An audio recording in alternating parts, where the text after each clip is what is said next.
Good morning दोस्तों। स्वागत है आपका हमारे यूट्यूब चैनल भारतीय संविधान टेस्ट सीरीज में।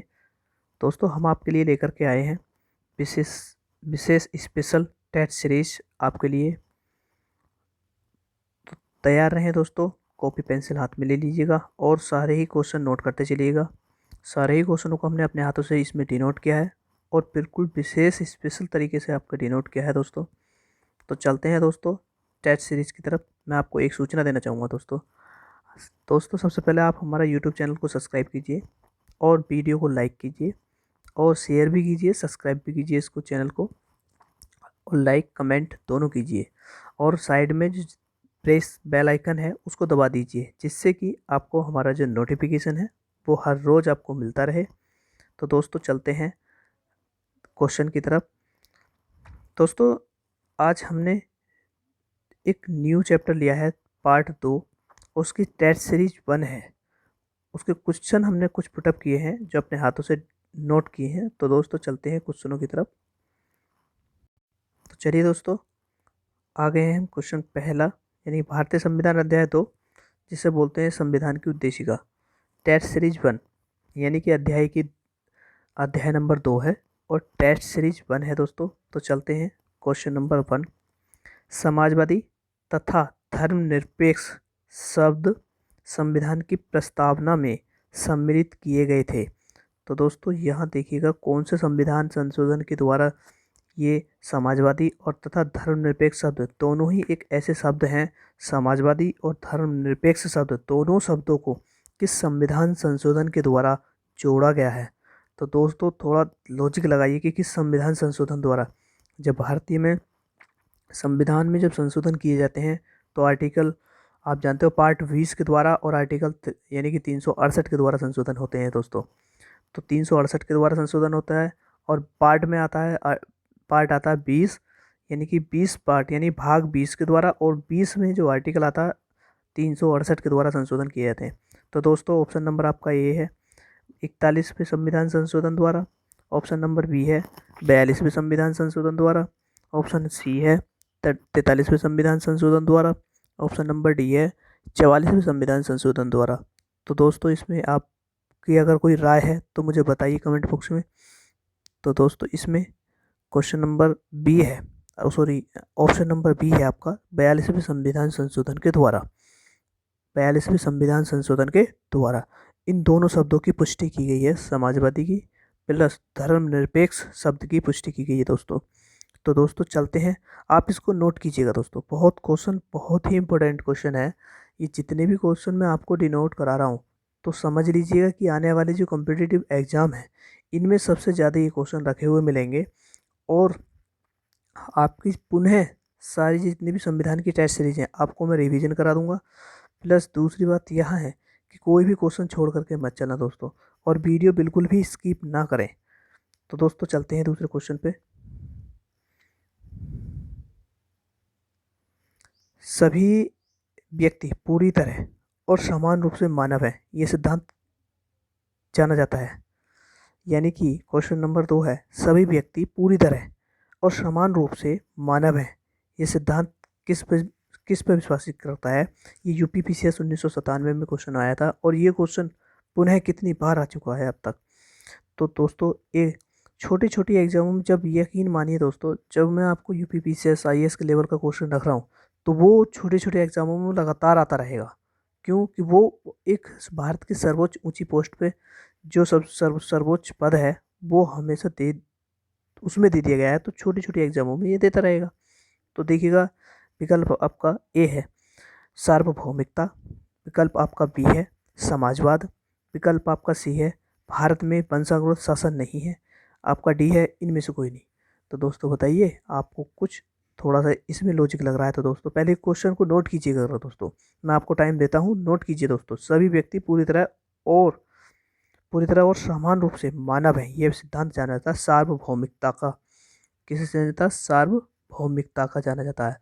दोस्तों बहुत अच्छा क्वेश्चन है।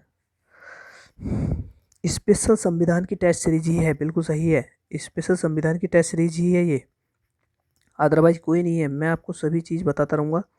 नेक्स्ट देखिएगा दोस्तों क्वेश्चन।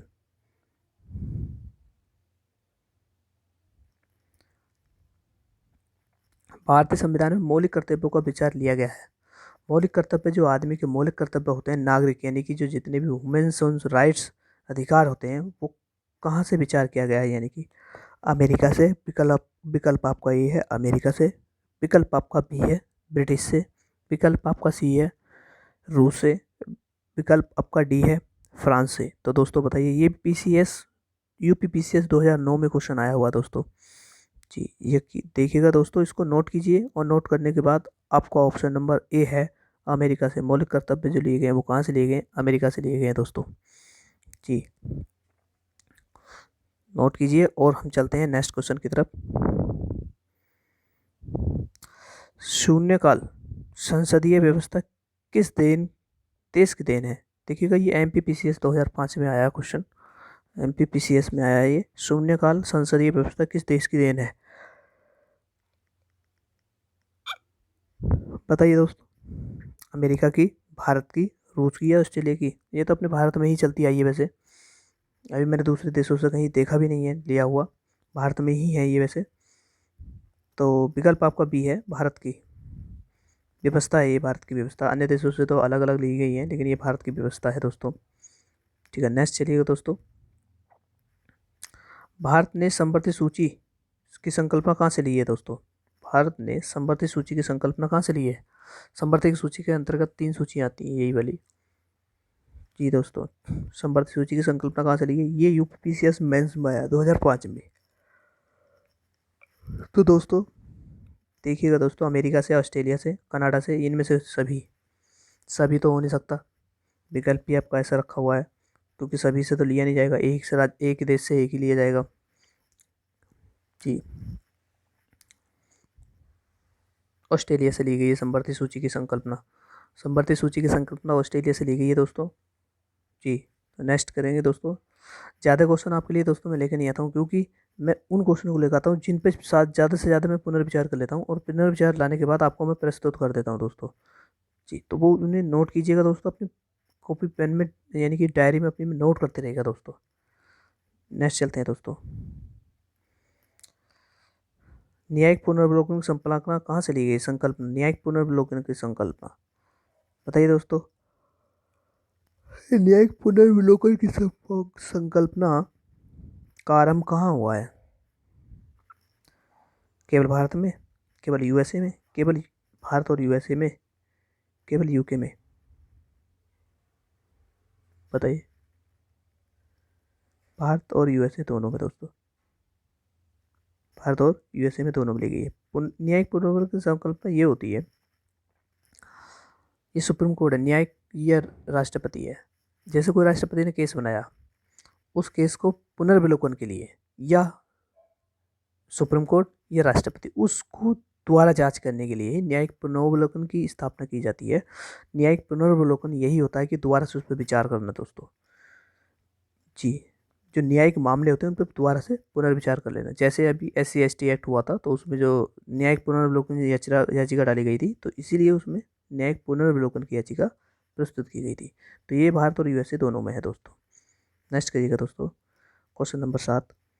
भारत की संघात्मक व्यवस्था निम्नलिखित में से किस देश से संबंधित है दोस्तों? भारत की संघात्मक व्यवस्था निम्नलिखित में से किस देश से संबंधित है? बताइए दोस्तों। Option A Canada, option B United, option C America, option D Ireland. तो बताइए दोस्तों जी, बताइए जी। ऑप्शन नंबर आपका ए है कनाडा से।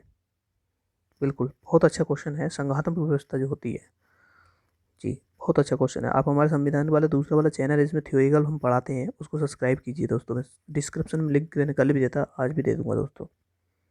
नेक्स्ट देखिए, 8वां क्वेश्चन। 8वां क्वेश्चन देखिएगा, भारतीय राजनीतिक पद्धति के बारे में निम्न में कौन सही नहीं है? भारतीय राजनीतिक पद्धति के बारे में निम्न में कौन सही नहीं है? बताइए दोस्तों, कौन सही नहीं है, कौन सा विकल्प सही नहीं है? विकल्प आपका ए धर्मनिरपेक्ष राज्य, विकल्प बी संसदीय पद्धति की सरकार, संघीय नीति या राष्ट्रीय पद्धति की सरकार। बताइए दोस्तों। बिल्कुल दोस्तों, बताइए डी, आपका ऑप्शन नंबर डी है, राष्ट्रीय पद्धति की सरकार। ये बिल्कुल इसके बारे में सही नहीं है, क्योंकि राष्ट्रीय पद्धति की सरकार नहीं है। ठीक है दोस्तों, धर्मनिरपेक्ष राज्य की सरकार है, राष्ट्र संघीय संसदीय राज्य की सरकार है, संघीय नीति, तीनों नीति है हमारे में, राष्ट्रीय पद्धति की सरकार नहीं है। तो नेक्स्ट क्वेश्चन आगे, क्वेश्चन नंबर 9, निम्नलिखित में से कौन सी विशेषता भारतीय राजतंत्र की नहीं है? बताइए दोस्तों। एक, संविधान संघ सरकार, लोकतांत्रिक सरकार, सत्तावादी सरकार, या विधि का शासन। बताइए दोस्तों।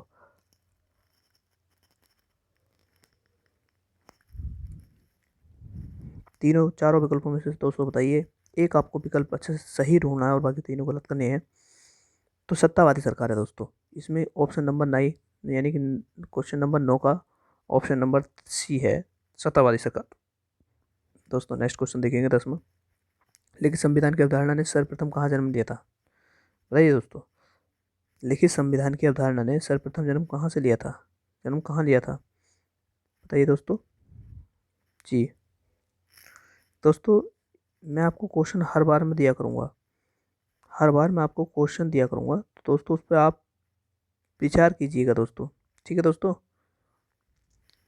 और आप कुछ एक ऑप्शन दूंगा तो मैं उनको आप आंसर दिया करना दोस्तों। मैं एक क्वेश्चन आपको अलग से दिया करूँगा, तो दोस्तों उसका जवाब दिया करना।